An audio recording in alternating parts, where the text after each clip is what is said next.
Explore the most impactful headlines that are shaping the narrative in South Sudan. We delve into issues related to national development, peace building, politics, culture and economics.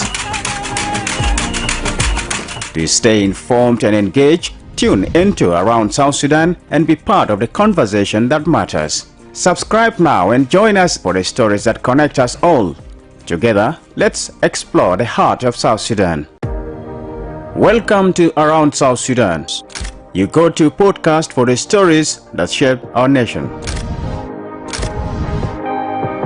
Each week we explore the most impactful headlines that are shaping the narrative in South Sudan. We delve into issues related to national development, peace building, politics, culture and economics. To stay informed and engaged, tune into Around South Sudan and be part of the conversation that matters. Subscribe now and join us for the stories that connect us all.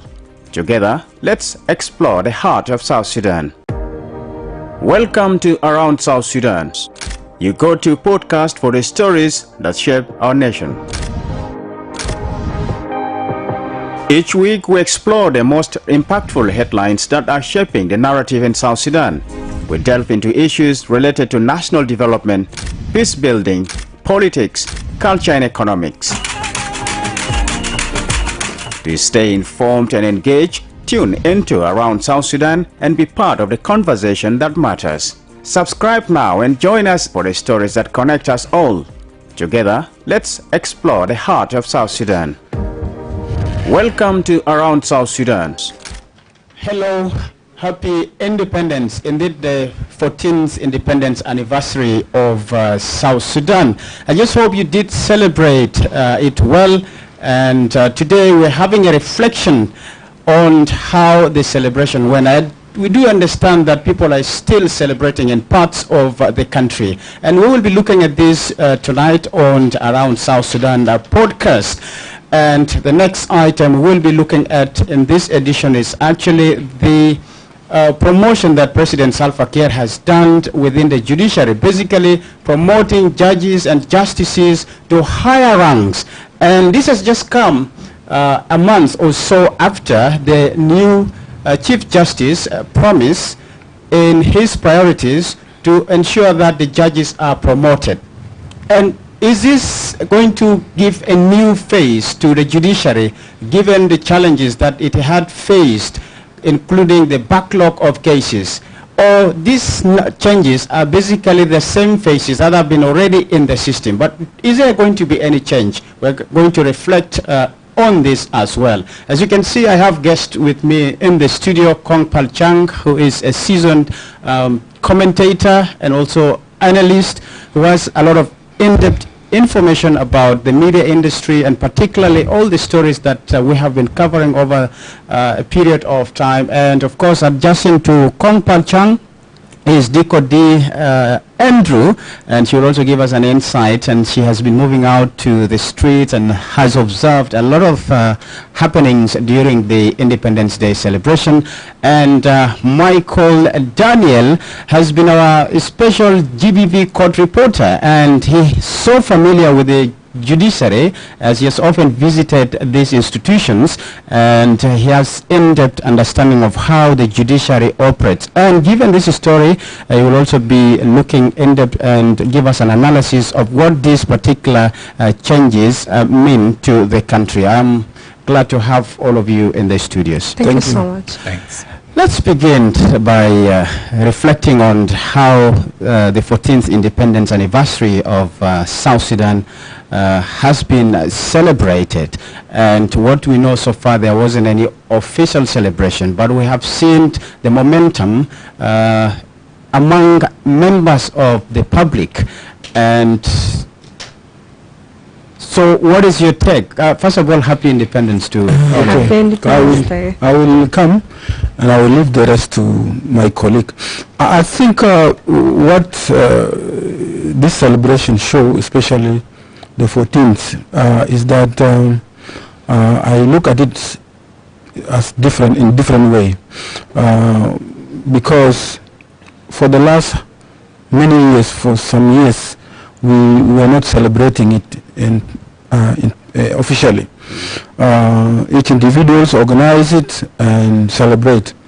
But this time, I think the number of people that came out to celebrate this Independence Day in their own way is a message, if politicians can read also, is a message that tell you, the politician, if you don't love this country, we have a love for this country. That's simple as that. Mm-hmm. Because the young people, is about young people, is about them. They have a country where they can call a home, no matter how the situation is. Some of us even were surprised to see such happiness, celebration, because we thought I would like, economically we are struggling, but I think it costless the way they did it. A community organize it on the street and have music and celebrate, which is really, really good. And I think our politicians need to take these young people seriously, because it's a message to politicians. If young people can be serious, you, the founders or the people who call themselves liberators or leaders, you cannot do anything to this country. Then I think they should take this message from the way these young people. Mm-hmm. For how long can we be resilient? For example, from the message of the president, he said, the reason why we reach this far with all the challenge is because we are resilient people. But how far will be resilient? That's the message also. Each one of us can see it the way we want to see it. But generally, it was quite, the day before the 9th, that evening, I went out and I drove on the road, and the security, I have to really appreciate the security. Though I don't know, for my part, they were well organized. There was no harassment. Even the roadblocks were open. There were no much such. So people were moving peacefully. I think even there were no much. We have not yet seen report of incidents. So much incidents, including road accident, to that sense. But my colleague also will give their view on assess how it went. Right. Thank you. So, Diko, any reflection about the day, how you observed it, and I'm sure you also attended some of the events and celebrations in Juba, particularly. So, is there anything that inspired you about the Independence Day celebration? اوكي بداية أنا بقول عيد استقلال المجيد لجنوب السودان ولا أي زول في جوبا وخارج جوبا إذا كجنوبي بنعيد عليكم كلكم. And the first thing that I've observed started from the 8th, whereby people celebrated Jubek Day, yeah? Whereby a huge number of people turn up to Barry Center, and from there people carry it till 9th of July, even till today, even as we are now streaming this very program, people are still on the street celebrating Independence Day. So after 8th of July, 9th came, in which on the street of Juba, in Haisoura, Gudele, Taban, those are they really love, I feel like those are the two places they really love South Sudan so much, yeah? Why I'm saying that, because the music never stopped up to 2 p.m. in the afternoon, because that day I didn't come to work and I was moving around. I said like, Junubin Fera Rudu Bele Tomon. And as well, when it comes to the events, not only that had happened in Juba, but across the state, even internationally. In Kenya, we have seen, because I'm so familiar with the entertainment industry, I followed them up. As some people held an event in Nairobi, some people held event in Kampala, even in Liria. Imagine it, accepting it a little bit far from the capital city of Uganda, but now to the county level or the state level in Uganda. When it comes to also South Sudan, we have seen some event been happening in Yei, some event been happening in Yambio, some event been happening in that side. I think a small event in Terkeka. I have followed that one. Even in Juba, there's some 4 to 5 events starting from Rajav, Luri, let me say Freedom Hall, even the National Stadium, in which people were there in huge numbers for the John Frog event that have occupied the whole stadium with more than 10,000, right? Michael, more than 10,000 in the National Football Stadium. That shows that the 75% youth that are there, they love their country. They show that hina sawa. Like in zama and Kongal, if it's not a wake-up call for our leaders to do something or change or improve something in this country, they will say that they just lost hope. Because there's someone, I saw a post on Facebook saying that Kedema warile hukuma gali anna murtahin. So maybe they will not improve the economic situation that we're in. So these are some of the things, but when it comes to celebration of this very festival, I felt like people took it personal. Despite the hardship, despite everything that's been happening, occurring from long ago till now, I feel like it's still, the citizens love South Sudan, but do our leaders love South Sudan? That will be a question that needed to be raised to the leaders. Yeah. Right.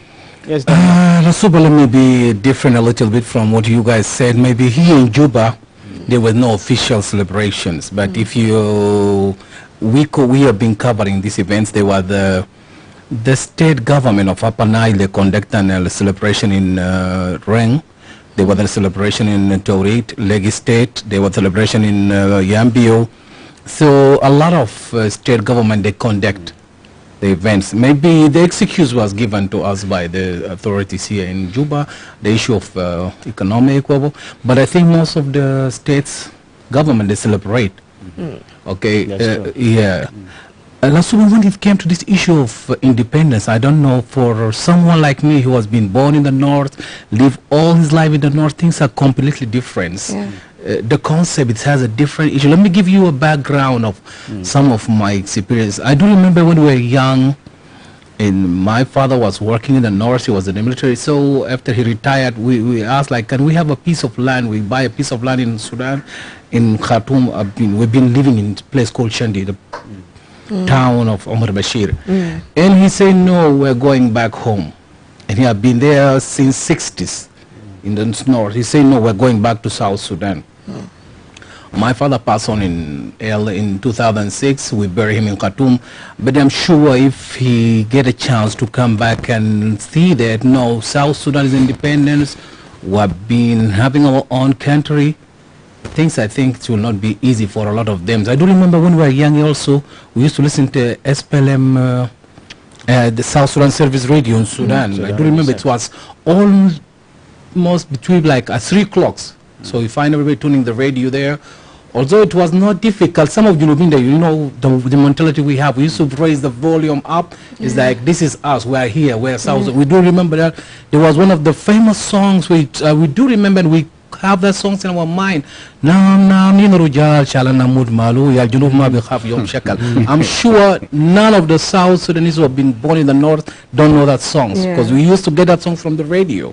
We have been deep in the north there, but we still believe that we have a country. We're going to have, one day we're going to have our own country, and I think that dream came true now, and we have our country. So the issue of independence, let's just not just squeeze it in that corner of music, dancing. No, let's just take it in another perspective. Like, now we have our country. Now we have 14 years. So what next? What about education, health, all those things? Because all those youth, they didn't get any other alternative to express their happiness than music and parties. Entertainment. So I think this is the role of the government to find other alternative. So next year we can celebrate differently from this year. Even from the positive side, like at the same time, like, yeah, the government is really trying, because imagine we're 14 years and look what we have already in the country, the infrastructure. Because like, if it's not the war for 2013 or 2016, I bet, and I really bet, South Sudan will have been somewhere else better than whatever that we are having right now. But I feel like also we can give a hand of applause for the government for whatever that the trying part that they're doing to fix things around. Because if it's not other countries, because like many started comparing, have you guys seen Uganda, have you guys seen Kenya, have you guys seen this place? We're only 14 and we're learning through mistakes. Because I bet everybody who is being put in a certain position, because it's 14 years, we cannot be comparing ourselves to others. Some people, they sell their houses, they sell their properties in Sudan, they came back. Although like someone can say, I have a good house there, but no, it's about the country. It's different things. Now, we're so proud of saying we're Junubian. We have our that's for sure. identity. We're proud of our identity as a South Sudanese, as a Junubian. You see, things are completely different. I do remember the first year when we were independent. I came, the time I was in Egypt, I came back and it was very hot and it was raining. And the celebration was conducted at the John Garang moment. Then I said to myself, no, that moment is for history. You cannot miss that one. Yeah. Why should I stay at home? Actually, my mother traveled by then. She traveled from Khartoum. Me, I'm going to Sudan. I'm going to witness South Sudan being reborn. Yes. So she left us there and she just kept. Okay. I'm glad. Let me allow you guys to talk. Yeah, yeah. I'm glad we are different generation here, and you know, for some of us who grew up in different country, I knew about being a patriot citizen when I was, by then not a refugee, but I happened to be in Ethiopia, and I went to school where we're being taught that the Ethiopians, that time, there was no refugees, we are like Ethiopians. In those 70s, we Ethiopian, we defeated Italy, okay? So when that day come, they call it Adwa. Idil. Victory Day? Victor Adwa. So you see those. And then in school they taught us, when they taught us songs, and I like, he can remember also, they taught us songs that, and the many of us were few, but the majority were Anuak, and we were taught in Anuak. And I can still sing that song when Ethiopian defeated Italy. Then they used to tell us like, "Si adbari kurlueni ya kurlueni kot kijotopia." That is this is Anuak, that why you see advari? Why are you afraid of Ethiopian people? You have run back because it invaded Ethiopia, part of Ethiopia. So it instill you patriotism, sense of patriotism.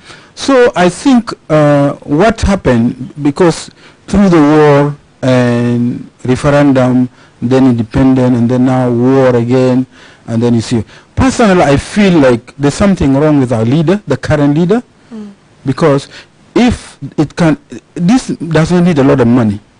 How do you show people like Diko that they should be patriot, they should love their country, if it's not coming from you as a leader? Okay, I feel they are not serious leader, because I don't think it needs a lot of money. Why do we afford money for certain events sometime? Why did we organize, let me say, health conference the other day? Okay, we paid money, which is one aspect of responsibility, but this is a big responsibility where you are teaching your society, you are teaching people of your nation, citizens of that country, nationalism, patriotism. They should love their country. Okay, even with our soldiers who are not well fed, who are not paid, there's no problem. If you march empty stomach, there's nothing wrong with that. It's a love for the country. They can come and march like they did it in those states. I still throw it back to the leaders. I don't think we have serious leaders who want to show us a way. They are not serious. Because why would you always postpone very small thing? It's just can be 2-hour events. 2 hours when the speech, even the president's speech finished, then we go home. Tell us how we came. People will go there and listen to you as a leader. But to me, I feel we have leaders who are not really serious. Who don't want to tell us. And maybe not patriots, because how do you instill this to the next generation of people? Yeah, and even to add on that, like he mentioned that if the state can celebrate, why not us here? What is stopping us from having it here? Can Kalam Gurush? Of course, it's independence. It's not something like, hey, they come and wake you up. Next week you have to have an event for the nation, or we have to celebrate this for the nation. In other hand as well, the reflection of how we should teach the next generation in the curriculum that we are having. Are they being taught at school? because there's a certain question I asked one of يالتنا في هلا هناك about طبعا في زماننا في السودان كان في تاريخ عرف درسنا ناس مهدي زمان إنجليز حاجات دي كله. Are those kids being taught like how the South Sudan we are having today came into existence? I asked just a normal question, like the kid didn't know anything. Because history of they don't know the history of South Sudan. So also it will reflect back into our education system, because it's very important. If you taught a child 1, 2, 3, of course that will be it as well. Yes. I do remember last things. One of the good things of the struggle before we get independence, I'm sure that most of our generation, even the generation before us, the one who have been there in Sudan during we studied in the universities, I think none of them can tell you that I was not a part of any political party. Yeah. We all been a part of these political parties, because you feel you find yourself actually like you're a stranger if you are not affiliated to one of those political parties in the university, because for all the groups like you, all your colleagues that they, even the females and males, most of us, that's why you find some of us they have been having enough knowledge when you talk about these political issues and the geopolitics and all those issues, because we've been passing through all those struggles. Right. Yeah. What should we be talking about next year? Of course, you have reflected the journey of this country from liberation struggle to the independence in 2011, and today we're marking 14 years since the declaration of the country's independence.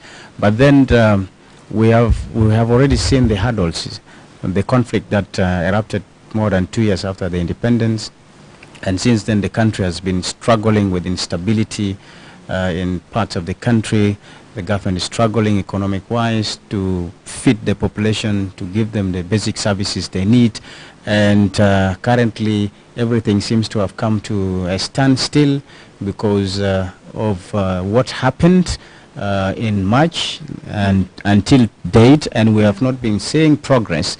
And yes, despite this, you people say citizens have portrayed the love for their country, despite all this mess we see.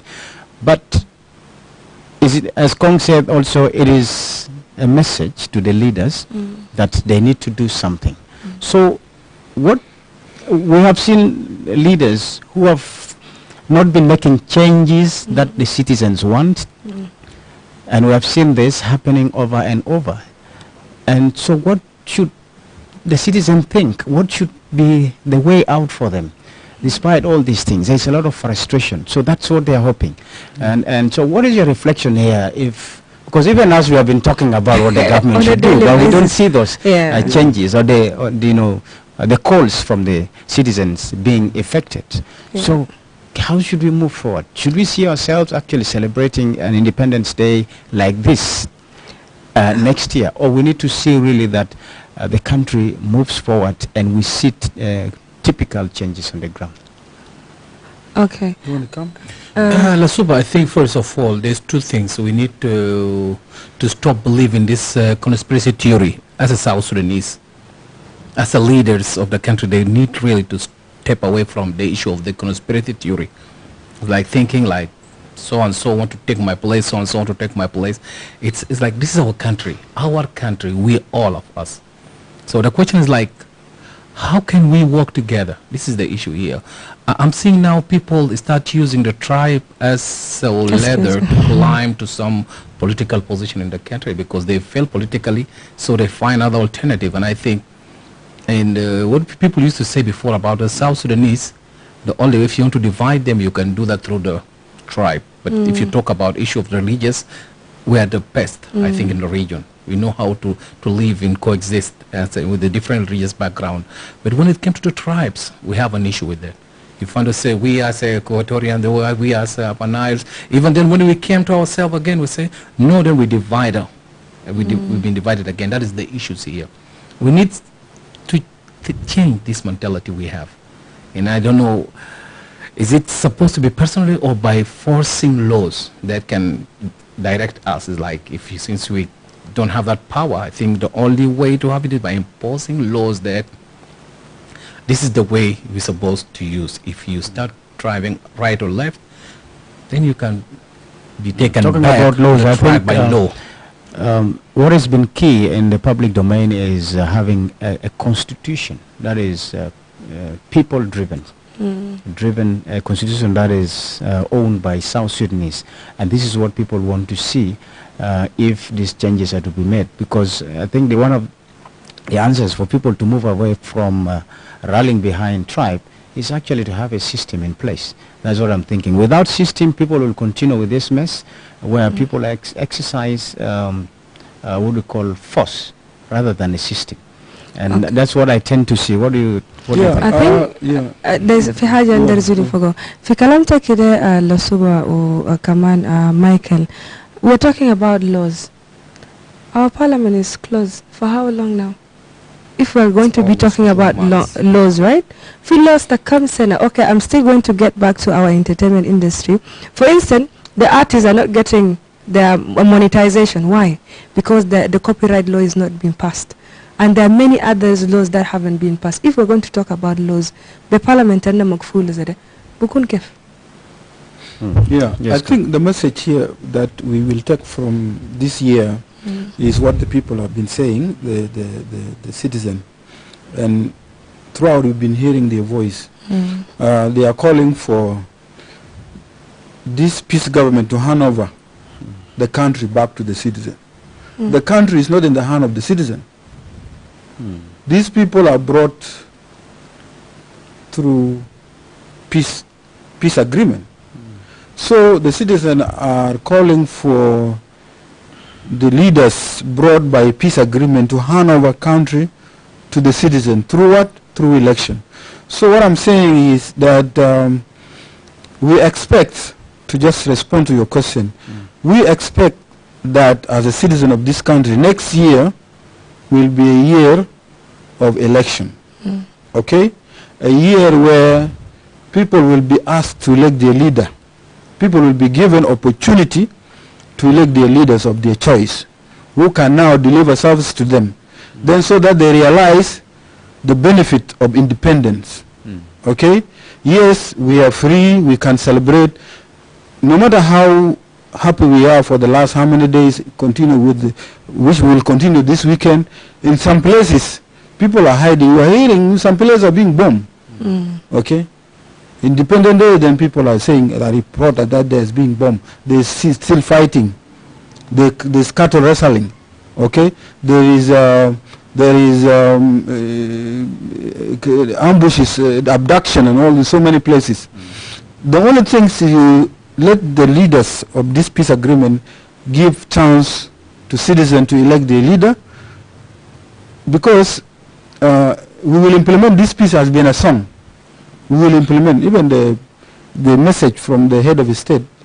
There is a line there that said we will implement this peace agreement to the fullest, and that has been there, but we are not seeing when is this there. So let's put that aside. Just give us opportunity. Let the government give us opportunity to vote for our leaders, whom we will come and hold accountable. Then now, if they don't want to be like deliver services, security, food, security, so that we go and farm, then the citizen, through the parliament, can hold them accountable. But now, even the reason why they are not even celebrating independence is because nobody can hold them accountable. There is no parliament, as she put it. The parliament has been closed. Nothing is happening. Even if it's open, there is nothing that has been happening. Yes, there are some law that has been passed, but still we want this election to take place. I think that's the only option left to South Sudanese. That's the only option. There is an issue before. For me, I'm not thinking about election more than the issue of the constitution. And I think we need really, wish if the government can provide the fund for the constitution making process, especially the civic education, where the public can talk about how they want the country to be ruled. This is the important part, I think, is more than the election itself, because without the constitution, there's no need for the elections. How can you going to govern the country without the constitution? Because the constitution is the supreme law of any country. So I think it's very important, because from the constitution, we know how many terms the president will be, the parliament, every details of the country, even which laws would need to be amended, all those details, they can be done through the constitution. So that I think what is important now, it is the issue of the civic educations. So we need a wish if the government can provide enough fund to finish the remains process of the constitution making process. So we can at least, when we reach the elections, we don't need to have another premier constitution لسه برضه نقول تاني that in constitution نعمل له amendment. No, let's just take it this time to be. Yes, many scholars will agree that constitution is the cornerstone of any governance of a country, and it is actually the one to determine other system in the country. If it is a democratic election process, this must be enshrined in the constitution. So that is key, isn't it? I don't agree with that, although it is one of the protocol in the peace agreement that it has to be done. But in most parts, there are some countries that has not implemented some of this peace agreement fully. Even the comprehensive peace agreement, some protocol were left out. The Abyei issue is not discussed. The Kordofan issue, the Bulunal issue, they are not there. They have been bypassed by a referendum happened, South Sudanese win. So, to me, I see the constitution could be also something that will hold us back, because who do you believe in a person appointed by a political party to lead the constitution, to be the chair of that particular constitution making process? Don't you think there will be political influence? This person is appointed by the party, not by the people. So I am for the idea we go for election under this current constitution. We elect our leaders. These leaders, some of these who have been appointed, elected by the people to now work on the constitution, permanent constitution. How are you going to guarantee? Kenyans, how are you going to guarantee those representatives will be selected without with the loopholes? Most of the members of the parliament now have been appointed. They're not being elected by the people. So how are you going to make sure that they are really representing the people? These are questions. Michael, a country like Kenya, who got their independence a long time ago, just had their constitutional conference the other day. They got their constitution. So, if we ask ourselves, what is wrong with the current constitution? Have you read it? What is wrong with it? Everybody is saying that one article that give power to the president. Yeah. The rest, there's nothing wrong with it. Yeah. Okay? Maybe system of government. So what I'm saying here is, let's go.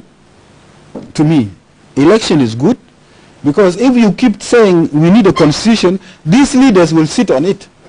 These leaders, because they're enjoying the money, they're enjoying the comfort, they're enjoying the V8. Oh, it's not possible. We extend. They will continue extending until some of even the cause will get away like us. By the time we get our constitution. People they say like give us our daily bread. I don't believe in like our daily bread. Let's think about the future, because we may not get a chance again. The example of Kenya, we're different really. I saw South Sudanese are completely different from all other nations surrounding us. Even from Sudanese, where we came from, we are different from them. So when they came to some issues, because even when you talk about issue of the laws, Junubin, they always have these calamity traditions and the law and Salatin. They have been a part of their lives. Okay, so even if you have a constitution, you're still going to have, you are being connected with that issue of Salatin or traditional leaders. So I think now مشينا مشوار طويل في كلام بتاع constitution making process. I think what's remaining is a few. So I believe to have a good constitution, we still have a long time, almost 1 year. And I don't think if I can ask you, if I could ask you, like, what is the challenge? You know the challenge. There's no money. They say there's no money. The chairperson said there's no money. He needs this amount of money. The National Election Commission said he need money. The Census Commission, million of dollars. Who is going to pay that money when even salary is not there? When will we get that money? Holding elections are also so it's a political game. Election also need the same money. Don't you think that election also need a big amount of money? But at least better we have the election than Bagahaya de Bijawara. Okay, this is topic. Yes, we will explore this. Okay, before you finalize, I still want to, I'm presenting the young ones, yeah, the 75%. I feel also with the solution that you asked early on, what will happen next year, or what you love us to have next year. I feel like the government also should start prioritizing the youth, the involvement of the youth. Because why I'm saying this, because Mama Batal, 5 years to come, they're going to be dead. That's right? And for us, retire. And for us, we might be in the chairs. Yeah. Without experience. And how are we going to be getting the experience, yet you people are occupying the space that we're supposed to be there? At the end of the day, when we you people are drug dealers, you people are this and this and this and that, yet you don't give us the youth the opportunity that we're supposed to be having. So I wish if the Golaboyoy situation can happen in the whole state or in the whole nation position, I feel like it will be good, because involving a youth, they will be having the experience, and I feel like there will be betterment decision or some improvement, because Beshabab don't they need to take a decision by themselves. You go and join one of the political parties, join one of the civil society. How many youth leagues around? How many youth leagues around? People should not be tied down to political party. Yes. You know, in other country, suppose we have in other country that where the parliament is powerful, check and balance. The appointment of these technocrats is done through the parliament. Anyone can apply. You see, anyone can apply for you to be maybe even I think Chief Justice. No, all those positions. My answer was taking it from the issue of perspective of what, because you've given example so it does of Olaboyoy, okay? So I think if you want to become now tomorrow or Suba, if you want to be like they want to assign you a commission or whatever, you must come from a political party. At least this is according to what the peace agreement say. And the other issue is here. You should have that knowledge. And how are you going to get the knowledge if I'm not there? Even promotion, even the issue of the promotion through in the civil servant, you have to be like in grade 13 for 2 years, grade 14, grade how to reach the grade 1. Okay, one some people, sorry, is getting interesting. You know, in our constitution, you can stand as independent candidate. You don't need to be a politician or to be a member of a political party to. That's true. You can stand as an independent. Even for you to be you can even challenge the sitting president as independent candidate. The Constitution 2011 allows that. Okay, you can register a party, but you cannot come through any party. If you decide to be on your own, that you should not come through another party, the SPLM, the IO, the whatever. You can decide. Go to decay to have the knowledge. The window. To get to decay to have the knowledge, like it will be good if you join one of the political parties. It will help you a lot. To enhance your knowledge. To enhance your knowledge and make it short. Do you need a lot of knowledge to run iRadio or to run SSBC or to be a member of parliament in here? Do you need a knowledge to be member of parliament? So. And what you need? If you go to your village, what will you miss in politics? Do you have? I think there's nothing. Maybe Michael, you can help us. What is he missing to be a politician? I think now it's a long journey. Yani, let me say it in Arabic. Experience. الخبرة is looking at في مجال العمل. الخبرة في مجال العمل. أنا الليلة ما بعرف الدور الإداري, the administrative roles of this position. أنا ما حقدر بس أجي today I say I know it. I should go through the process. عشان كده يقول لك في مكتب بتاع الخدمة في الوزارة. That way you go and learn. Do you think if now I tell her, okay, go to the Minister of Foreign Affairs, أنا عيناك سفير, as you said now, you think she will say like, I'm ready, I'm qualified to go and hold that position? No, send her to Minister of Petroleum. That's her field. Yeah, so that's the difference. I'm generalizing such a situation because you say she can be sent to go. That's why I said you should go through the knowledge, or you should have that knowledge, then You deserve that position. ولكن حاسة فضل كم Right, سنة okay, عشان we're يكون mixing things نزل. up, and I think we're mixing up things when you talk about this leadership in South Sudan. It's a very complex situation, Yeah. and I think from what Kong was saying initially is that he supports the country going into election based on the 2011 constitution, which actually gave provisions for even independents to stand for elections. That provision is there, and so you don't have to go necessarily through a political party to do that. As long as you judge yourself competent enough to be able to govern people. There are people who have experience with different entities. They have worked outside. They have understood governance systems. So it's just a matter of them coming and employing that. So what we are talking about, I remember we talked about the constitution itself not being respected. We have seen independent candidates who were actually removed through presidential decree, which is a breach of the constitution. So people must respect the constitution, and that will allow a system to flow.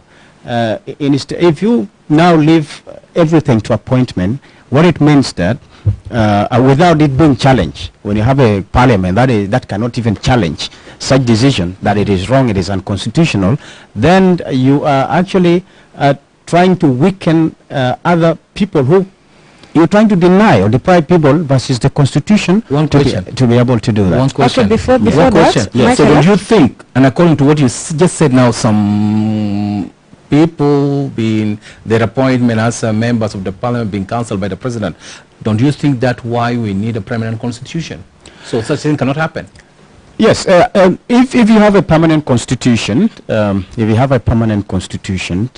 we have had a constitutional, what matters here is respect. You have to respect the constitution of your country, starting from the president to the lowest person. So when you respect constitution, everything will go smoothly. But if that does not happen, that's my own view, it becomes very difficult. Actually, there's a comment regarding that one. So you can have a permanent constitution. Okay, How Michael? do we respect it? This is the question need to be There's answered. a comment here from Mr. James. He's saying any elections without a new constitution is a return to a queue because the transitional constitution 2011 as amended gave the president too much power that created the current confusion. Example, the elected governors were dismissed for selfish interests. So he's using that power because it has been given to him. He cannot say, I don't want to use that power. Actually, he's using I can correct the guy. He's using the peace agreement. In any appointment, he does it through consultation. So it's the weakness of these politicians who were so like desperate enough for the position when they were negotiating in Addis Ababa. They were to see how if the head of state failed to consult, okay, and I believe they are consulted behind the scene. In most cases, the president himself always come out and say this. Sometime there are times where he will say, I did a consultation, whether it happened or not. But here it's not now the constitution; it's the peace agreement that when you are doing appointment, the other party will bring their names. But maybe there are security concern where somebody also causing a problem because it's from the other party. You think nothing will touch him, and I think the case of the case of some governors where the IO were asked to change. The IO say no, become adamant. Maybe I'm not sure whether it's true, but those are the things that we are hearing that the two parties or some of these parties are pulling a rope. But it's the answer for this question failure because it's still when they were negotiating this they left that article or that clause that said through consultation. But how is this consultation done? Suba, as you said it now, through consultation. If we fail in the issue of consultation, what is the last place agreement to go? will provide for What is the last place to go? This is, I think, this is the part with the agreement provided. Go to Arjamek. It's not Arjamek because now, for example, if we have a constitution court, well, now I can take my petition and submit it there and say the president violated the law according to this section, blah blah blah blah blah. Then it will be reviewed by not only the law. Any constitution. Because we talk about at the beginning, our whole issue here was about the law. How can we be in the right track? Then we say by the law. So I think if there's a misunderstanding between the two parties, So okay, let's say even we say the peace agreement said so and so and so and so. So I'm still insisting to violate the peace agreement. I think the only way to solve the issue is by taking it to the court. I think from the Supreme Court now, most of us are taking the cases to the East Africa Court of Justice also to handle it if we fail to. I wish Akila is here. I think if there's, according to the peace agreement, if there is anything that goes wrong within the peace agreement, RJMEC is the arbitrary body. But RJMEC become weak. So these are the things that politicians is not seen coming. Yeah, even during the negotiations, there were no clear mechanisms on how those misunderstanding or conflict, they did not foresee that some of these things, because of political games or interests, because every politician always thinks hard how to maneuver a situation and how to actually get a leverage. So they look at the loopholes. So as you said, yes, we can agree constitution is important. Nobody says that having a permanent constitution is not important. It is key to any country, for a country to be very, to be run smoothly and really live a democratic country. So you need that constitution to be governed. But we're looking at the complexities. Kong is looking at the complexities. For how long should we just be talking about constitution, and why not go for elections? That is another school of thought. So I cannot say who is right, who is wrong.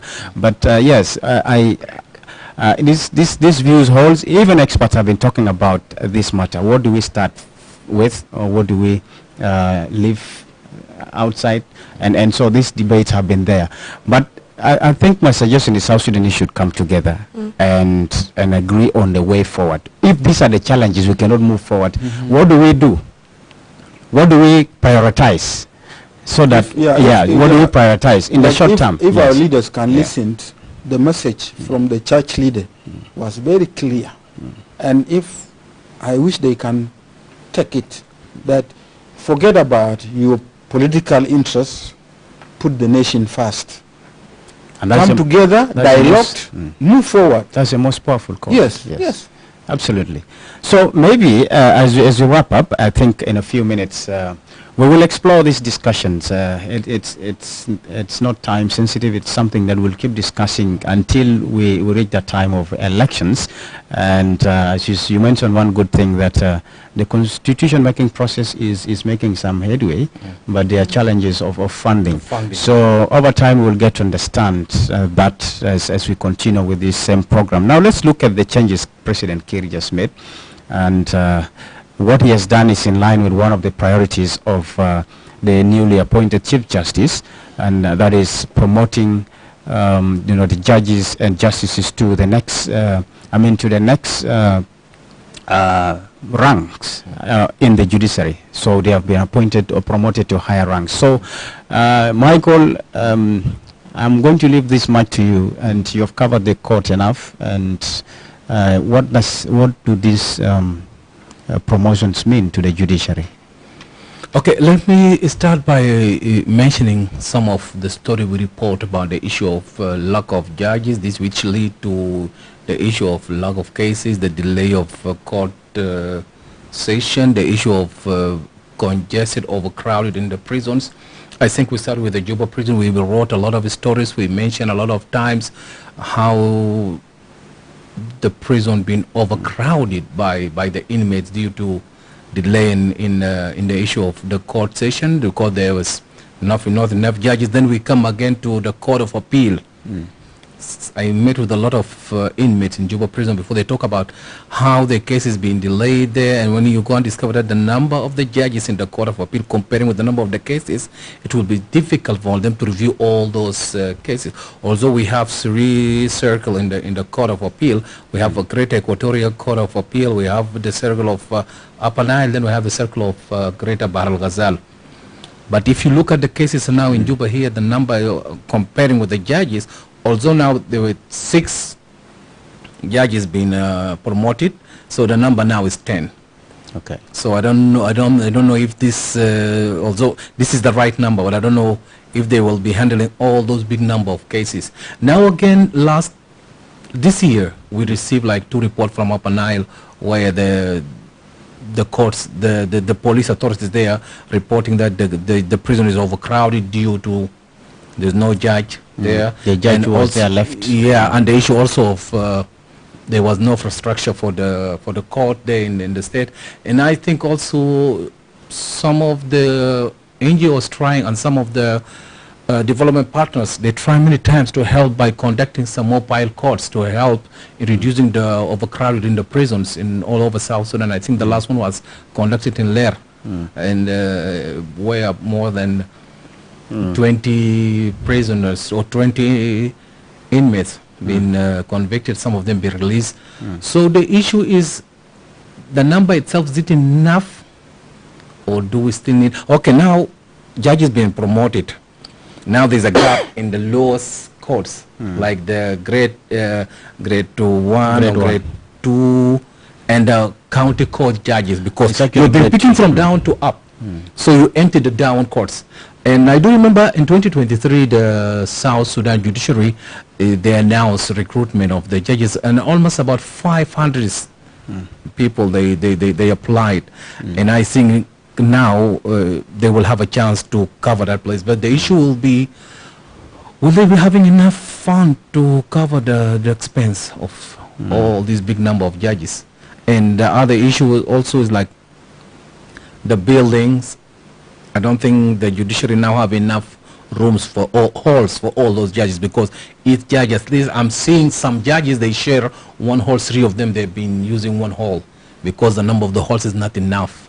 And some they like find 2 judges in one hall, and even the issue of the offices, judges also are sharing offices together. So I think that it will be so difficult for the new Chief Justice, but if he get enough support from the government, it may help, because I do remember they have a plan to build a new. But are these promotions a good move? Of course, it helped a lot. If it helped, as I give you example, before the Court of Appeal and the Supreme Court, the number of the judges in the 2 courts were not enough. Now we have now the number of the court in the appeal court now is okay. This is the right number, is 9. So even they are 10. So there was no issue with this one. Right. I think they can work now. But the issue, the accumulative number of the cases. Now I don't know how are they going to start to review all those cases. Now we will have another numbers like 10 or 7 judges in the Court of Appeal, in the High Court. A new team will come. The new ones are promoted at 18 to Court of Appeal. We will be having them in the Court of in the High Court also. We have new judges coming in, so this will help to speed up the trials. I think this can help, because the biggest issue is the people in the waiting list. I think if you check on the Juba National Prison, 6 to 70% of the inmates are the one in the waiting list, are waiting for the trials. 60%. So I think it's a chance now to expedite all this process by speeding up the process of conducting this court trials. I think this can help to reduce. Maybe just 1 minute, I'm afraid, because of time, Kong. I think it's a good move. You remember about 14 judges were fired? Yeah, 17. And there was a gap. I think they will fill that gap, although they were supposed to be reinstated based on the ruling from East African Court of Justice. And that is a good move. And my concerns, the problem that may be also be addressed apart from the congested prison and backlog cases, the backlog cases, in the counties, as we speak, the counties, the cases, the murder cases, the criminal cases are tried by the traditional court. By traditional court, and which is not supposed to be. So I hope this issue will be addressed. It's a good move.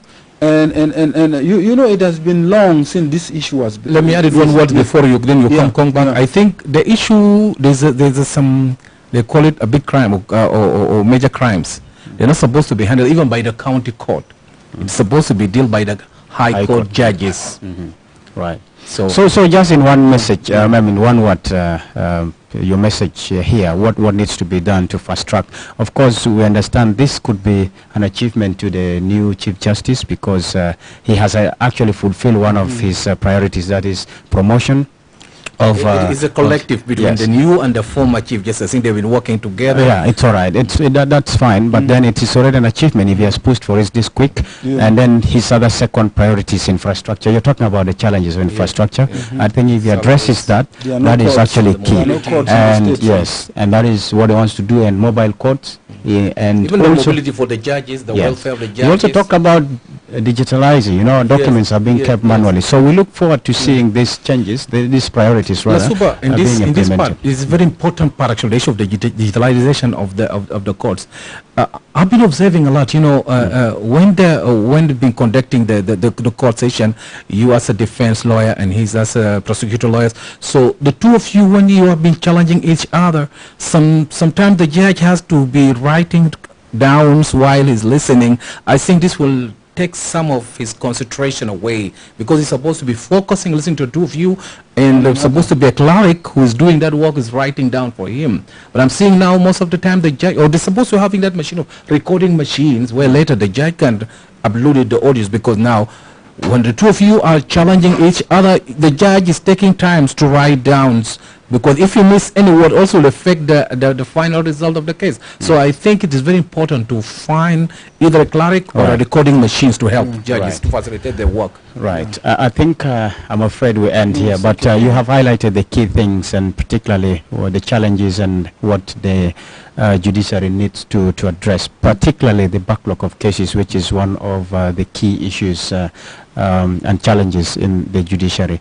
And of course, I just beg to end here. Kong, thank you so much for your insight. Diko. Thank you so much. And Daniel, Michael, for being very tough on issues to do with constitution. You believe in constitutionalism so much. And of course, we'll explore this in the near future. And dear viewer, thank you so much for being patient with us. And we do apologize that we started today late for unforeseen reasons, circumstance, but later we will improve on that. So I wish you the best of your time, and especially the ongoing celebrations of the country's 14th independence anniversary. From me to you, do have a blessed time.